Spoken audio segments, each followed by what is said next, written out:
Hello, I'm John Bachman. The State Department now confirms that the U.S. Embassy in Yemen is closing down, at least for now. According to Reuters, Yemeni employees of the U.S. Embassy in Sana'a said on Tuesday that the ambassador had informed staff the mission would be closing down amid the deepening turmoil since the resignation of the country's president and his government last month. They said the ambassador informed them that Washington may ask either the Turkish or the Algerian embassies in Sana'a to look after U.S. interests while things are closed. And she was the last American hostage being held by ISIS, and now the family of Kayla Mueller has confirmed that she is in fact dead. ISIS said the 26-year-old was killed in a Jordanian airstrike, but there's no real proof of that. Mueller was captured by the terror group in 2013 while working for aid groups in Syria.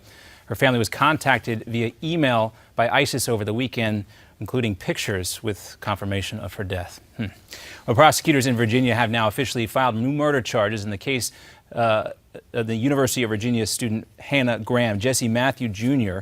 had already been charged with her abduction. Now prosecutors have added that first-degree murder charge as well. The charging hearing wrapped up less than an hour ago. Graham vanished in September, and her remains were found a few weeks later. The White House also confirming the death. I should go back on the story here. We were talking about the Kayla Mueller death. The White House sending out this tweet earlier. The story's got a little out of order. We apologize. We'll move on there. But the White House also confirming the death of Kayla Mueller.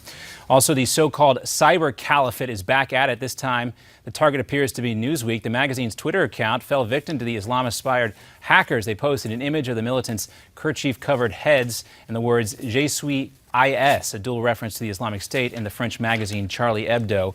A message from the hackers says the move was in retaliation for U.S. actions in the Muslim world.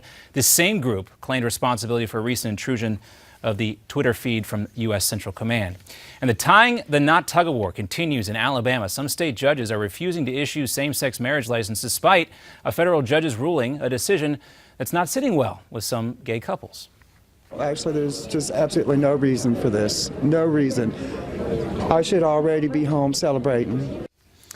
Well, the judges saying no are following the orders of that state's Chief Justice Roy Moore. Opening statements are now set for tomorrow in the trial of the man accused of killing American sniper Chris Kyle. The jury in Texas was seated yesterday, 10 women and 2 men. Eddie Ray Routh has pleaded not guilty by reason of insanity. His lawyers are using PTSD as a defense. Kyle and Chad Littlefield were killed during a trip with Routh to a Texas gun range 2 years ago. The movie based on Kyle's life, American Sniper, has now grossed more than $300 million. And New York's governor may be rattled by the latest corruption scandal rocking Albany. The New York Post says Governor Andrew Cuomo is obsessed with a federal corruption investigation into former Assembly Speaker Sheldon Silver. Interesting tidbit there. We'll have another Newsmax Now update coming up for you in 30 minutes.